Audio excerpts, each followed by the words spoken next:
Ako di ay si Lilia Guerrero, taga Santa Catalina, Negros Oriental. Ang akong sakit, nung 5 years ago, niato ko sa doktor. Pa-check up ko.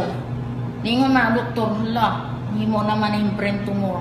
O singon ko nga, kung sumay akong himo na ni doktor, yun siya, mag-andam ka 65,000 kay pirhan na, gapso ng imong ulo. Kung sa mag-iinom ni mo sa DXN Ang giinom na ko ay, kuan, unang-una, RDGL. Tagpulo-pulo. Every 3 hours. Tagpulo-pulo. Antod, pagka second week, tag 20-20.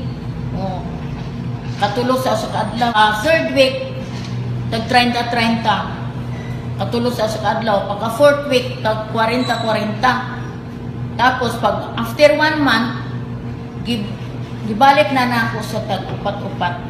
Bali, 8. Kung sa mga feeling mo na after ni mo pag-take sa DXN products? Unang-una, nagsakit. So, wala po ko kainom. Ngut-ngut, murag panuslukog dagom. Di ko katulog. Pero nung nakainom na ko after 1 month, sa kaluoy sa Ginoo, nawala na ang ngut-ngut. Karon mga 2 months after, nibalik ko dito, ningon man ang doktor nga, salamat sa Ginoo kay kuan na kanang naayo na ka.